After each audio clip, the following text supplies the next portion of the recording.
Vamos a empezar con la clase de hoy. Vamos a continuar con la exposición sobre el Lapsum. Ya vimos en clases pasadas la versión del Lapsum con la que podemos visualizar el entrenamiento y entender cómo funciona el algoritmo. Ahora vamos a ver la otra versión del Lapsum que sirve para hacer análisis multidimensional, lo que le llamamos análisis multidimensional. Voy a postear aquí en el Classroom de donde pueden descargar Lapson. La idea es que de aquí, en este GitHub, está este archivo zip comprimido que podemos descargar aquí. Entonces vamos a descargar y descomprimir archivo, eh, el archivo release mayo 2023. Y les voy a copiar aquí mismo el procedimiento del que hoy les voy a hablar. Sí, es un procedimiento que pueden seguir fácilmente y con ayuda de este video que va a quedar grabado, pues va a ser todavía más fácil.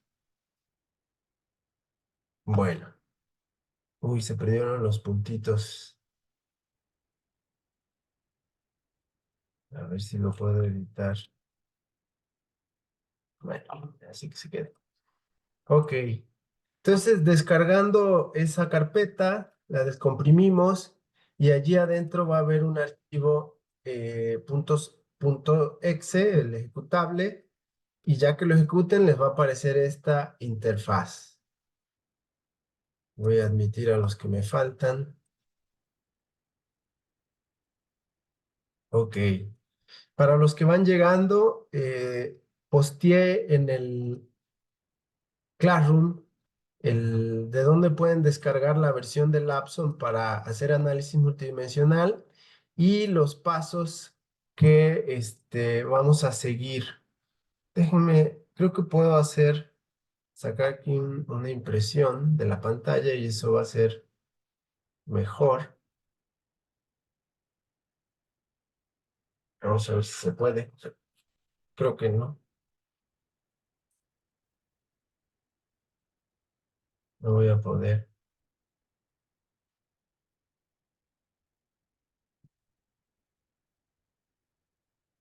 No, tendría que pegar una imagen.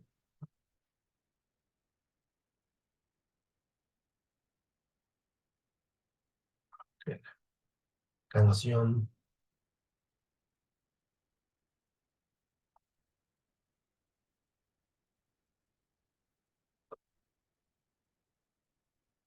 Vamos a subir el procedimiento.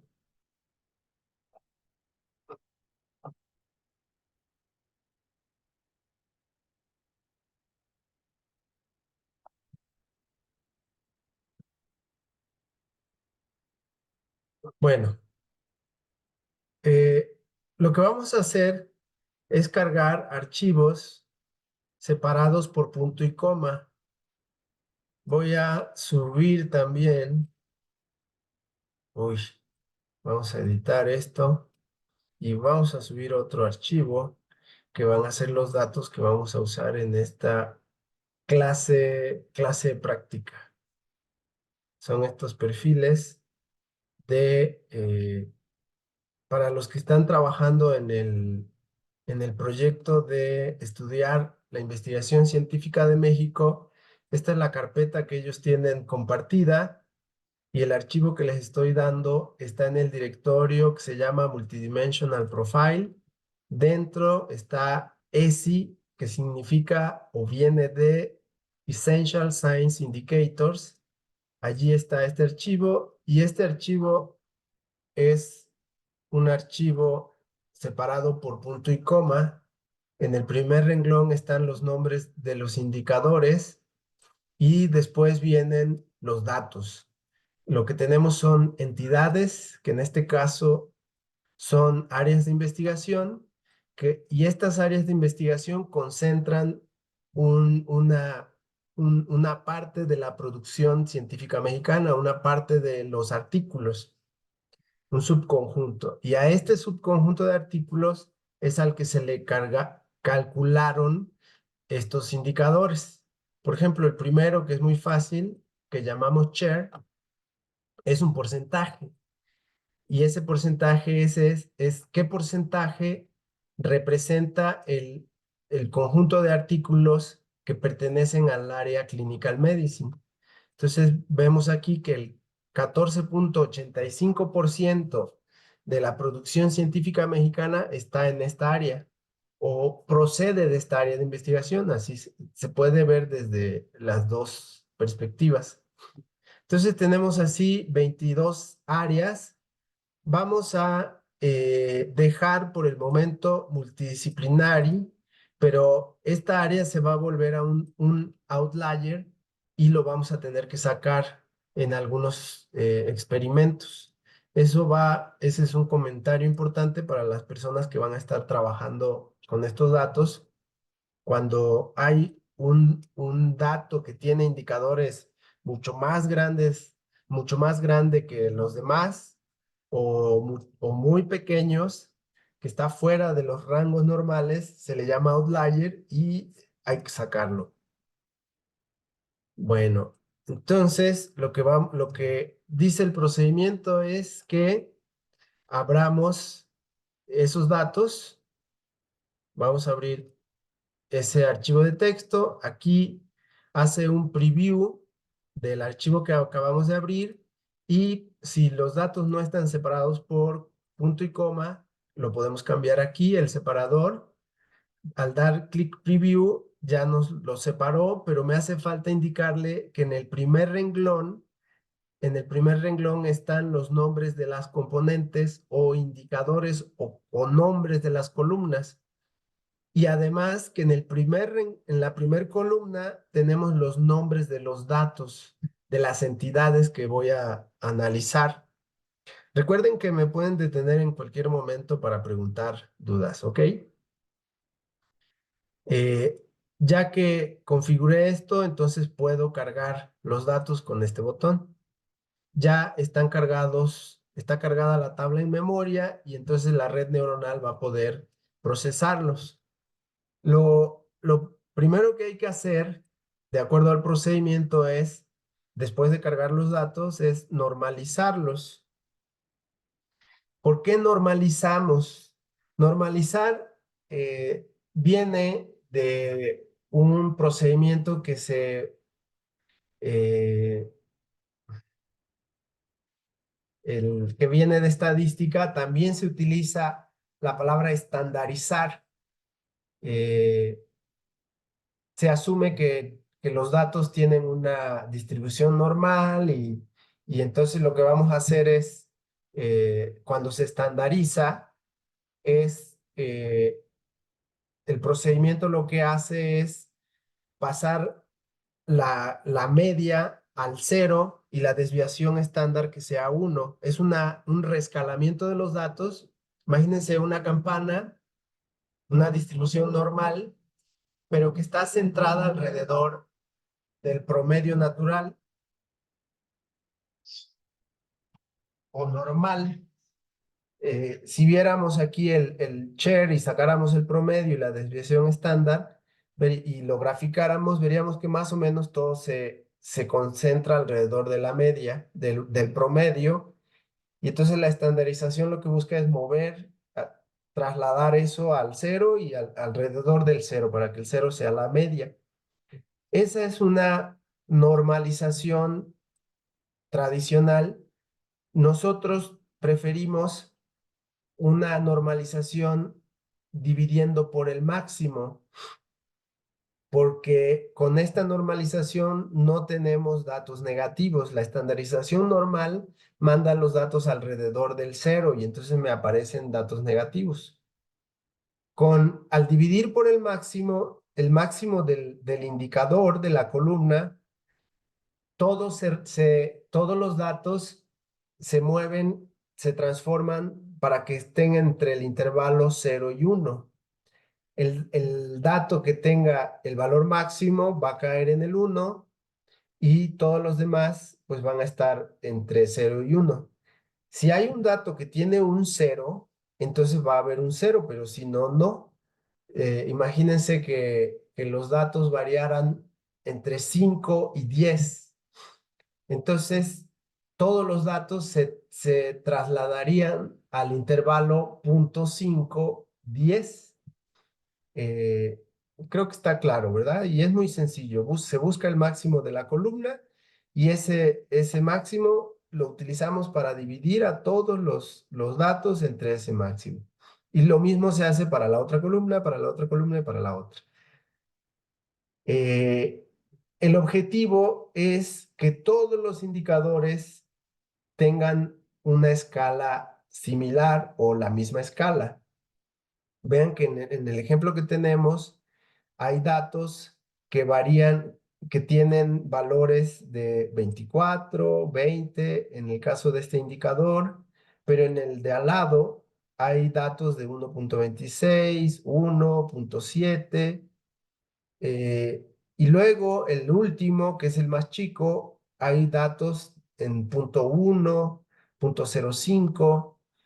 Entonces, como la red neuronal calcula distancias, la distancia euclidiana, en la distancia euclidiana, los indicadores con valores más grandes pesan más que los indicadores con valores más pequeños.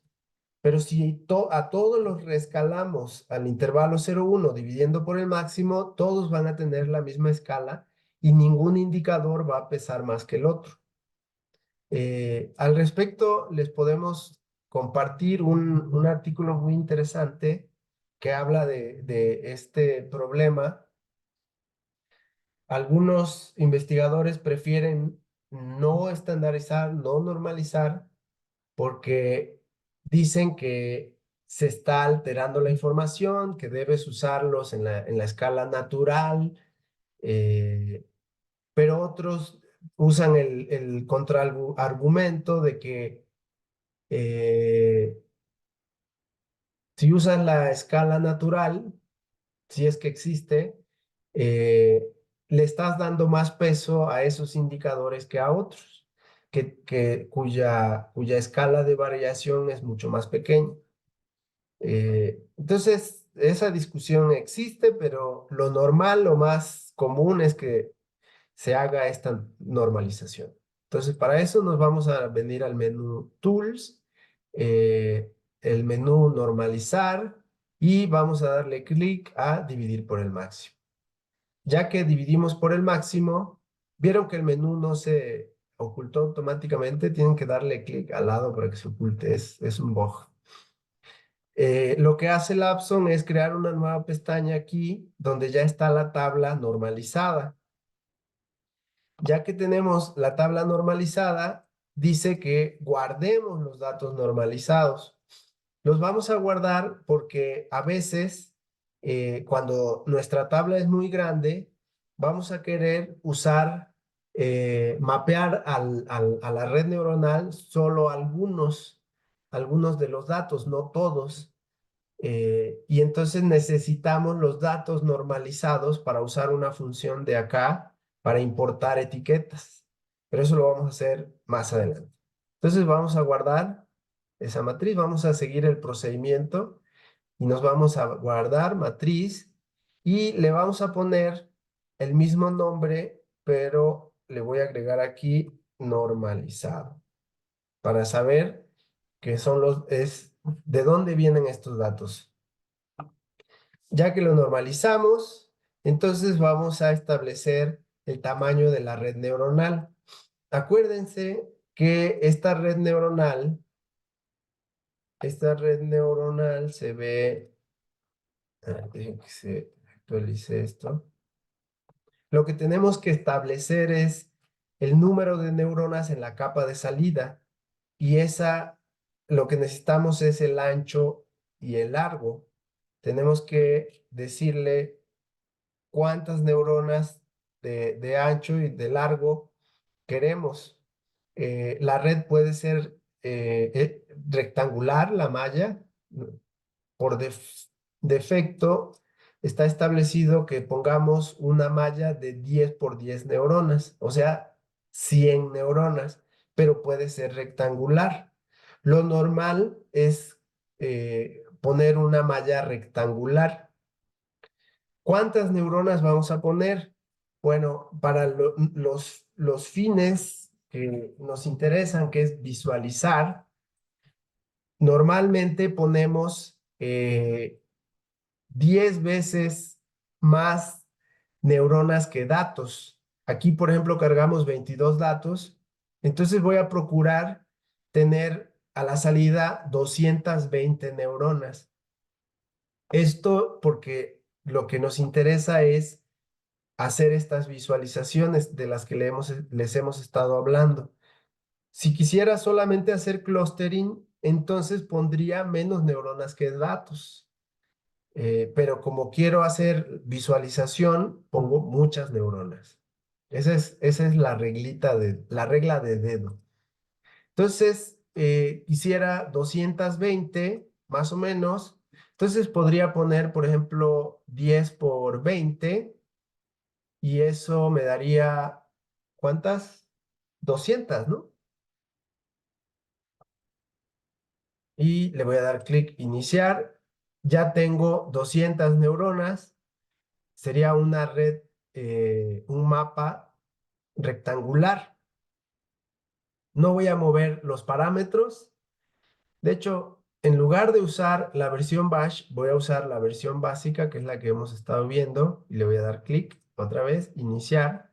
Y ahí en los parámetros, que se accede a los parámetros con este engrane, voy a configurar el factor de aprendizaje, lo voy a reducir a 0.1, que va a ser el valor máximo en el que va a empezar, y de ahí va a decaer a 0.01 de manera continua y va a ser lineal, va a ser una rampa desde 0.1 hasta 0.01.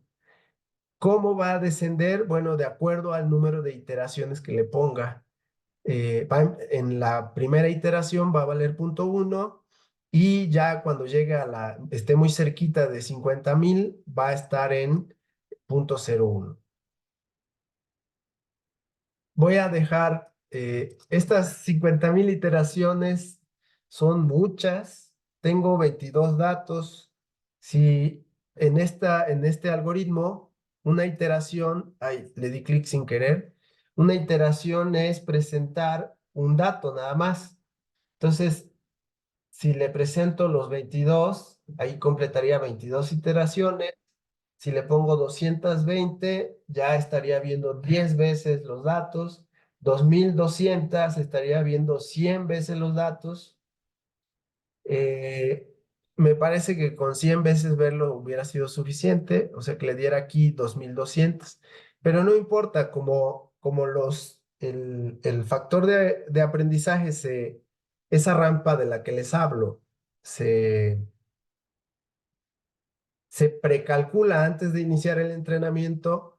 Si se ponen más iteraciones, no afecta mucho más de las necesarias, no afecta el entrenamiento. Aquí no tenemos sobreentrenamiento. Esa es una cosa interesante porque no hay aprendizaje supervisado, es no supervisado. Bueno, ya acabó y me voy a ir a la pestaña de mapas. Si quisiéramos graficar los errores, tendríamos que guardarlos y hacerlo por fuera para graficar esa curva de cómo va reduciendo el error.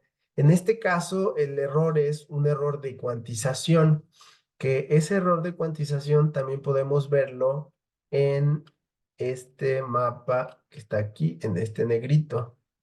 El error de cuantización en realidad es como una distancia euclidiana. Cada neurona aquí que no es negra tiene datos. Y recuerden que estos hexágonos representan neuronas y cada neurona tiene un vector de pesos asociado. Y ese vector de pesos está en el mismo espacio de los datos. Entonces se puede calcular la distancia entre el peso y el dato. Entonces, si una neurona ganó varios datos, Entonces hay que calcular la distancia promedio del peso a los datos. Y esa distancia es nuestro error de cuantización. Después, para calcular el error total, pues se calcula el error promedio que comete cada neurona. Ese es el error que estaríamos graficando aquí. Pero bueno, no nos interesa eso realmente. Para las aplicaciones, lo que nos interesa son los mapas, las visualizaciones. Esta es la U-Matrix, ya habíamos comentado brevemente sobre ella, lo vamos a retomar.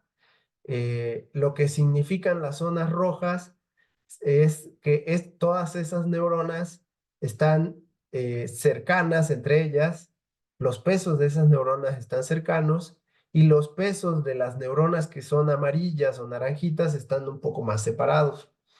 Recuerden que esto es todo en términos relativos, porque este valor mínimo de la U-matrix, del indicador, es el más chico que se puede observar aquí en esta red y este es el valor más grande.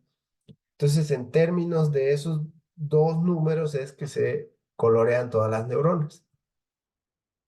Bueno, y luego tenemos los mapas de componentes. Para cada indicador, Lapson dibuja un mapa de componente. Estos mapas de componentes eh, es la misma red neuronal, pero vamos a asignarle un color a la neurona de acuerdo al valor del peso que tiene esa neurona. Para explicarles eso, me voy a ir a la pestaña NetData. Aquí nos podemos parar en cualquier neurona y te va a dar el peso de esa neurona y te va a dar además el conjunto Voronoi. El conjunto Voronoi son todos los datos que ganó la neurona. Esta neurona de aquí ganó a el área Molecular Biology, pero la neurona de al lado no tiene nada, esta tampoco tiene nada, esta tiene nada, no tiene datos, esta sí tiene un dato, Immunology, pero y su vector de peso, ¿no? Esta no tiene nada, pero sí podemos ver su vector de peso. Entonces, para cada uno de estos valores se van a usar en los mapas de componentes. Por ejemplo, para esta neurona de aquí a esquina a la derecha, el peso en la primer componente es 0.15. Entonces, ese 0.15 se va a usar para en el share ponerle este color verde. El 0.15 está como por aquí en la barra. Las neuronas con valores más grandes están aquí abajo. Entonces me voy a ir a NetData para buscarlos, son estas neuronas. Y sí, miren, esta neurona de aquí tiene 0.88, que es uno de los valores más grandes. Por eso esta neurona aquí está roja. Pero en el otro indicador, esa misma neurona es uno, 2, 3, 4. Esta misma neurona tiene un verdecito ya tirando a lo amarillito, entonces debe estar por aquí como en el 0.5. Vamos a ver, pues tiene menos 0.35 y así. Entonces, cada uno de estos mapas se construye de esa manera. Y nos sirve para saber en qué zonas de la red neuronal cayeron datos con valores grandes en ese indicador. Voy a ver qué sigue en el procedimiento para establecerlo. Entonces ya la entrenamos y dice que vamos a explorar un matrix y mapas de componentes, que es lo que acabamos de hacer. Y en el paso 7 dice que vamos a desnormalizar y vamos a cambiar la barra cromática. Aquí me falta un paso que va a quedar grabado, pero se los voy a corregir y repostear allá. Eh, cada mapa aquí tiene un menú contextual. Si le dan clic derecho, aparece el menú contextual asociado al mapa. Pero el control que contiene a los mapas tiene su propio menú contextual y entonces necesito dar clic derecho en una zona que se vea un poco más gris y ahí me va a aparecer el menú contextual del contenedor, que es un scroll, ¿qué? Scroll, panel, algo así. Le das clic derecho y vamos a elegir la opción desnormalizar. Cuando normalizamos, se mantuvieron en memoria los valores máximos. Entonces, cuando normalizamos, dividimos los datos entre el máximo. Ahora vamos a desnormalizar, pero a las neuronas, a los vectores de pesos. Entonces vamos a multiplicar por el máximo para llevar los vectores de pesos a las coordenadas originales. Esto solo lo hacemos con fines de visualización, de lectura, para que... Ah, es que estoy en la pestaña equivocada, perdón. Me regresé a la otra pestaña sin darme cuenta, es aquí. Entonces estuve explorando la otra pestaña. A ver, componentes, clic derecho, desnormalizar. Entonces, lo que va a pasar es que vamos a ver ahora en la escala cromática los valores originales.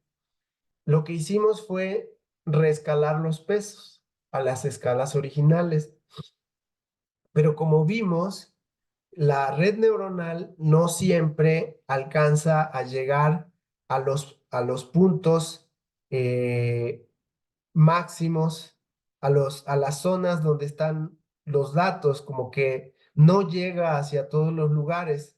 Entonces puede pasar que los valores máximos, que los pesos no alcancen los valores máximos. Y entonces este máximo que vemos aquí de 13 no es el valor máximo en los datos, es el valor máximo en los pesos. Eh, Tomen, por ejemplo, como ejemplo, este, esta zona de aquí, aquí hay datos verdecitos. Este dato verdecito, si midiéramos de abajo hacia arriba, este dato sería el que tiene el valor máximo en el eje vertical, pero el peso con el valor máximo está un poquito más abajo. Entonces, como vamos a proyectar los datos y queremos hacer una interpretación de los datos, voy a decirle que en la barra cromática me utilice los pesos para dibujar los mapas. Y además le voy a decir que utilice los rangos originales en los datos, no de los pesos. Entonces los máximos que vemos aquí, este 13, este 31, son los máximos en los pesos, pero le voy a seleccionar en los datos y me los va a cambiar. Vea, este de aquí no cambió mucho, 31.8, pero el de acá sí subió de 13 punto y cachito a 14.8. Esto nos sirve, como les decía, solamente con fines de interpretar los mapas. Ahora lo van a ver. Voy a reducir un poquito estos mapas. Eh, este, Esta cajita de texto que está acá me dice, me determina el incremento o decremento del tamaño de los mapas cuando le demos clic a estos botones. Lo voy a hacer más chico y voy bajando de 10 unidades cada vez que le doy clic. Bueno, ahora nos vamos a ir al mapa de clustering, si no recuerdo mal. El siguiente paso es irnos a la pestaña de clustering y vamos a correr el clustering. Este de aquí, ya estamos en la pestaña clustering. No vamos a mover el método y vamos a correr el algoritmo de clustering. El algoritmo de clustering, como les explicábamos en las otras clases, se corre sobre los vectores de pesos, sobre los pesos. Lo que los grupos que queremos encontrar es en los pesos, no en los datos. ¿Para qué? Para dibujar un mapa como este. Cerré la ventana de las gráficas de las métricas de clustering que vamos a ver y solo me quedé con esta de aquí porque es el resumen. Aquí me dice que el coeficiente Silhouette dice que hay 12 clusters. Davis Baldwin dice que hay 47. Kanlitsky dice que hay 100, 5 clúster gamma. 3 clusters index, dos clusters. Entonces, como pueden ver, no hay un consenso entre las métricas de cuántos clusters hay aquí. El 100 es el valor máximo que calcula, entonces ese no sirve. Tampoco sirve el clustering trivial de un solo clúster. De hecho, el de dos clústeres tampoco nos sirve mucho que digamos. Entonces, lo que vamos a hacer, podríamos pensar que 5 clústeres es bueno, 3, pero como no hay consenso ahí, lo vamos a tener que hacer nosotros a ojo. Y para eso nos vamos a auxiliar de las componentes, de los mapas de componentes. Lo que vamos a hacer es visualizar los contornos de los clústeres. Aquí tengo seleccionados 3 clústeres. Entonces, si me voy al menú View, Show Cluster Contours, vamos a ver esos contornos. Y voy a ver el acuerdo que hay entre los clústeres que me está diciendo allá el algoritmo y las zonas aquí en los mapas de componentes. Lo que espero ver es que los clústeres tengan colores homogéneos.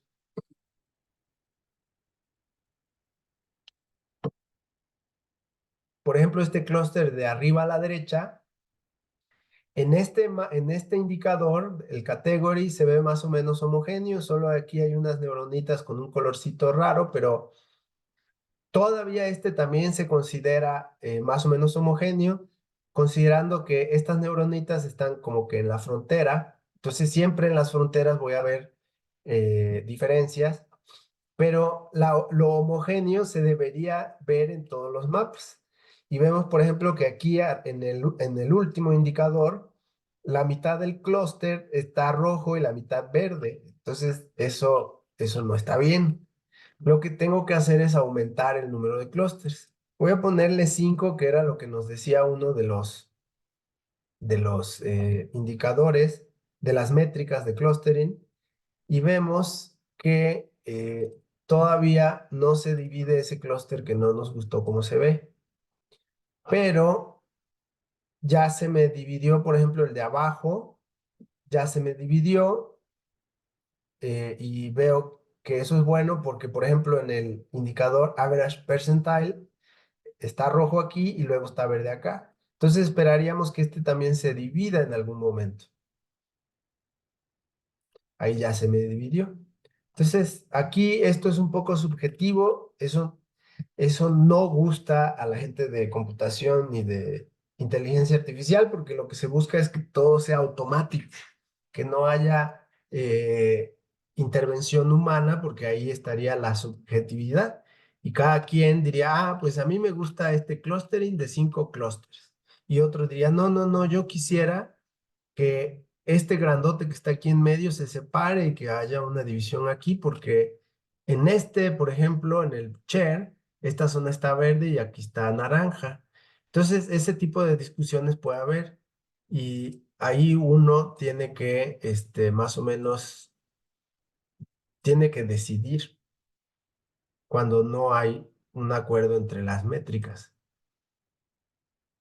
Déjeme, voy a regresarme al 10 clusters. Por ejemplo, 10 clusters todavía no se ven muy homogéneos, pero bueno, no vamos a lograr la perfección.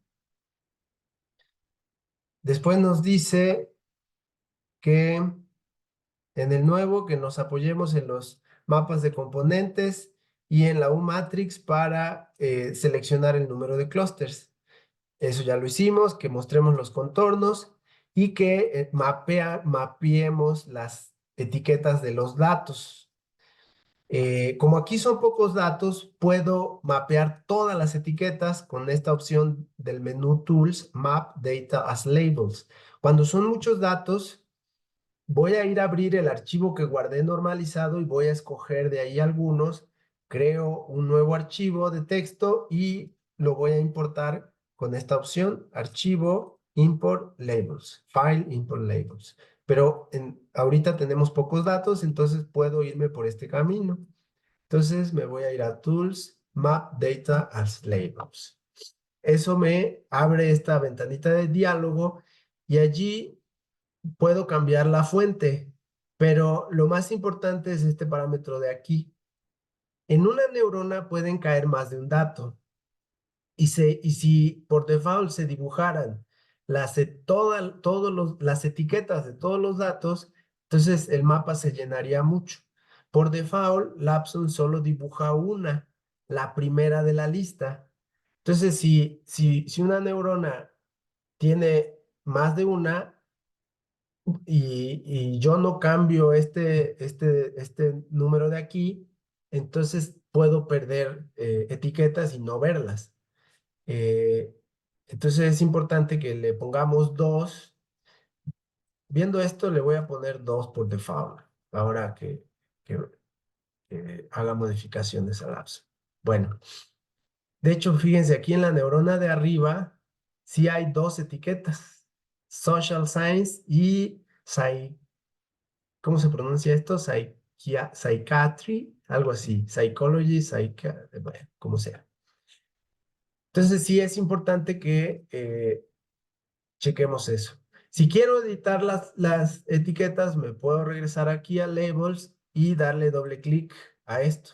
Yo le pude haber puesto un nombrecito a este conjunto de etiquetas porque puedo importar diferentes subconjuntos de etiquetas y ponerles diferentes tamaños de letra, diferentes colores para que el mapa se vaya viendo bonito. De momento no le voy a cambiar nada. Otra cosa que se puede hacer cuando los nombres de las etiquetas son muy largos es que se pasen abajo. Entonces, para eso le voy a dar clic derecho para que aparezca el menú contextual. Me voy a Labels y que se vayan algunas palabras abajo. Tengo que, después de que seleccione eso, voy a cambiar el tamaño del mapa porque no se redibuja automáticamente las etiquetas. Entonces, ahora se ve un poquito mejor. Otra cosa que se le puede hacer al mapa para que se vea un poco mejor es eh, eliminar los contornos de los hexágonos. También se puede cambiar, se pueden volver opacos los hexagonitos y eso hace que los colores no sean tan fuertes. Los colores se vuelven muy fuertes, sobre todo a medida que nos vamos hacia más clústeres, porque aparecen colores en la paleta que tiene predeterminada Lapson de colores preseleccionada, empiezan a aparecer colores muy chillantes, no sé si así valga decir, y volviéndolas un poco opacas, entonces se ve mejor. Eso sería lo que haríamos. Y la opacidad se puede controlar con este parámetro. Bueno, hasta aquí ya tenemos concluido el procedimiento. Este es el último. Bueno, fíjense, me falta un paso aquí para estas monadas de las etiquetas y los colores de los hexágonos en ese procedimiento, pero bueno, quedó grabado aquí. Este es el mapa principal, el que presentamos cuando vamos a hacer el análisis. Y lo que se hace, ya que tengo este mapa, es ponerlos en una sola figura. En un monitor más grande, yo lo que hago es eh, pongo esta ventana así y me voy a componentes, le doy clic derecho aquí y le digo que me abra estos mapas en una nueva ventana. Entonces los pongo de este lado y puedo analizar, puedo caracterizar los clústeres, pero eso se puede en un monitor 4K de alta resolución. Aquí en esta laptop, pues no. Eh, Para reducir los mapas de la izquierda, me tengo que ir aquí a componentes, darle un clic en esta zona y con eso puedo reducir estos mapas. Voy a aumentar, a incrementar pero vean, no se actualiza este tamaño de la barra, entonces lo voy a dejar así. Como les decía, ya para presentar el análisis, llevamos estas figuras a un documento y las ponemos ahí juntas, como lo que les hemos estado presentando aquí. Ay, aquí no tengo nada. Eh, por ejemplo,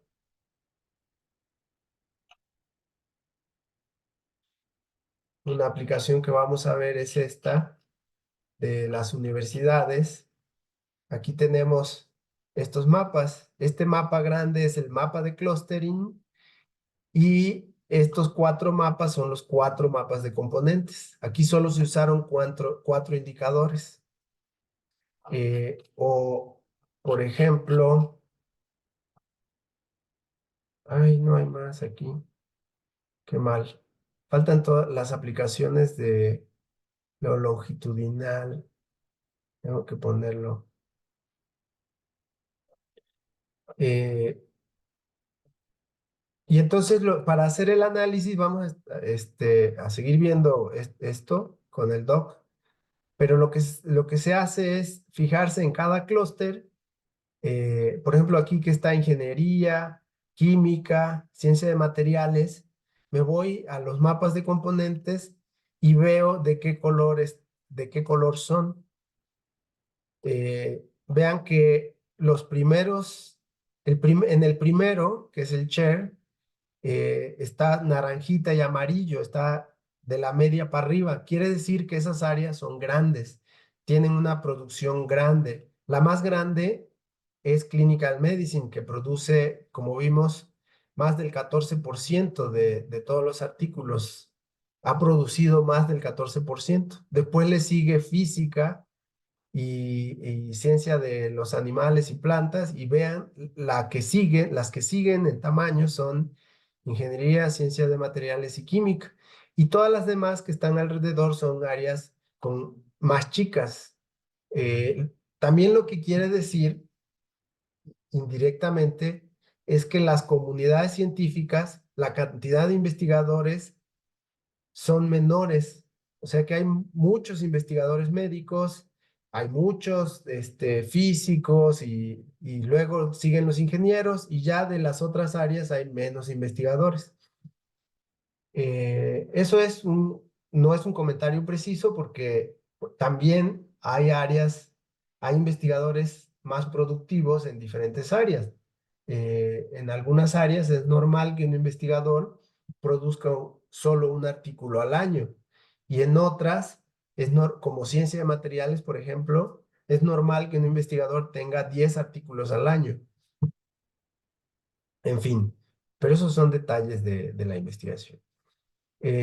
Ingeniería, como les decía, es de las medianas grandes y que no tienen muchas citas por paper, sus artículos no han sido muy citados, eso nos los dicen estos dos indicadores. Y luego la producción de excelencia es baja, el porcentaje de artículos en el 1% es bajo, en el 10% es bajo, en fin, y así podemos ir caracterizando cada uno de los clústeres y eso normalmente se escribe en un reporte, ¿no? O cuando alguien está haciendo la presentación, pues lo describe. Puede comunicar este conocimiento que descubrió la red neuronal, apoyándose de los mapas, analizando clúster por clúster o por zonas. Eso depende de cómo uno lo quiera platicar, cómo quiera contar la historia. ¿Tienen dudas hasta ahora?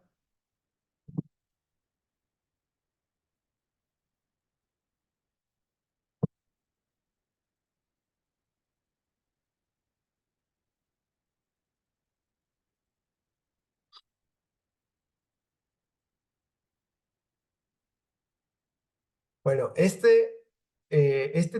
este tipo de análisis le decimos análisis multidimensional. Eh, el- la presentación que les hice la otra vez sobre los rankings y esas cosas, eh, recuerden que lo que buscamos es evitar los rankings y lo que queremos es comparar a estas entidades utilizando todos los indicadores, y la red neuronal lo que hace es comparar estas entidades usando todos los indicadores por medio de la métrica euclidiana. Entonces, cuando vemos que estas cuatro áreas están juntas en un clúster, quiere decir que entre ellas se parecen. No quiere decir que sean idénticas. Eh, por ejemplo, si estos fueran países y aquí estamos todos los mexicanos no somos idénticos. Hay una gran variedad, pero viéndonos comparándonos con todas las otras razas del mundo, pues no nos parecemos, ¿no?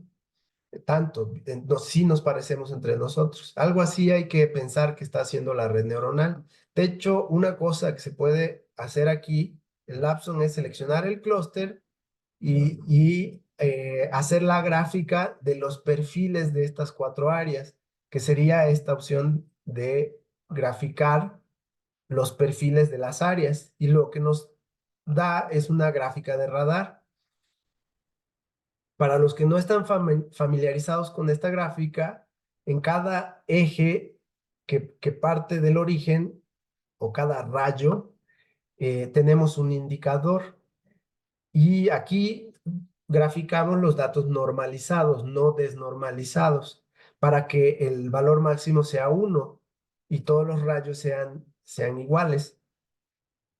Entonces vamos a ver lo que nos está diciendo aquí esta gráfica es que estas cuatro áreas tienen valores grandes en este indicador, en colaboraciones domésticas, o sea, nacionales, y también tienen valores relativamente grandes en el average percentile y tienen valores pequeños en otros indicadores.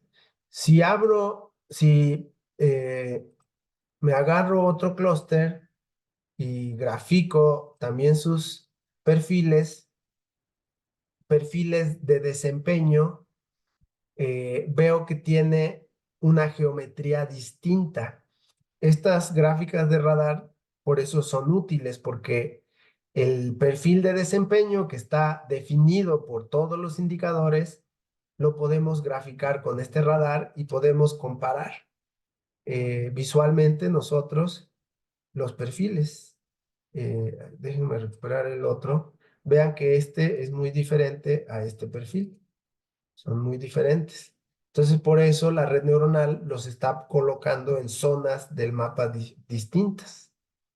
Si quisiéramos ver el perfil del clúster, le damos clic al otro botón, al de abajito, y solo nos va a graficar el perfil promedio.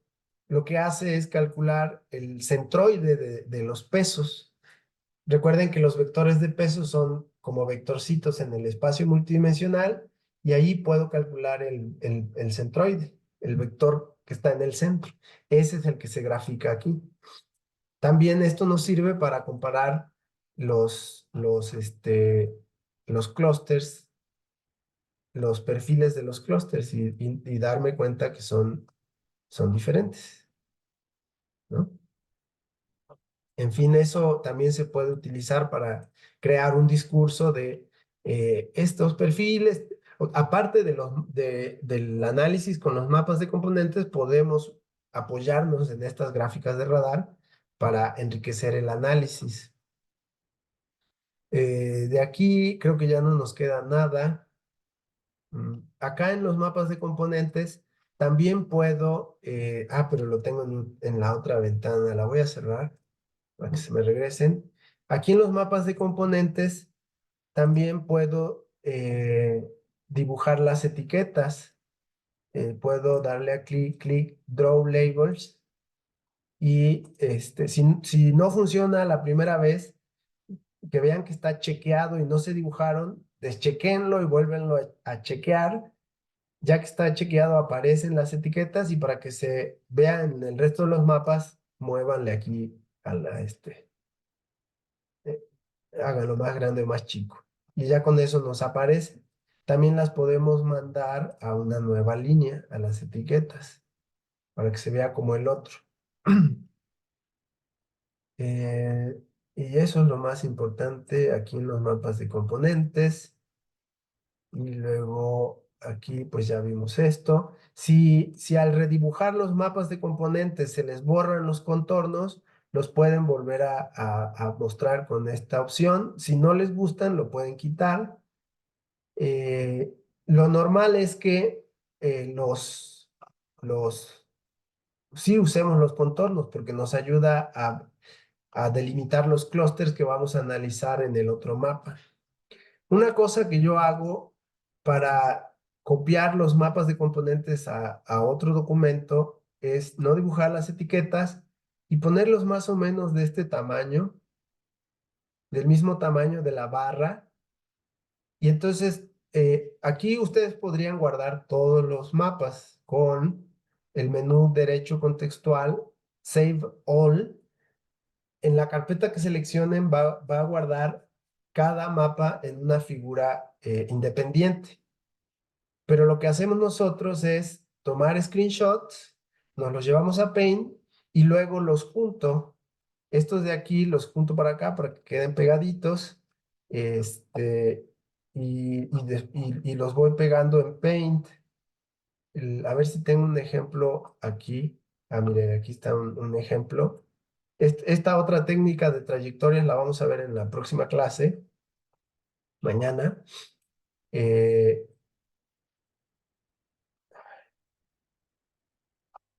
lo que hacemos es, los juntamos en Paint para que queden pegaditos.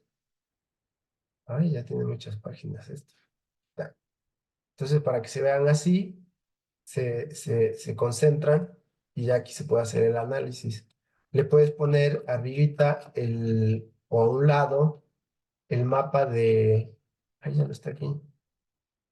Ah, es que no lo tenemos. El mapa de clusters. Cuando no es necesario poner un mapa de clusters como aquí, pues no se usa y solo se usan los mapas de componentes. Bueno, vamos a seguir viendo esto. Si ustedes tienen dudas mientras lo usan, lo podemos ver mañana.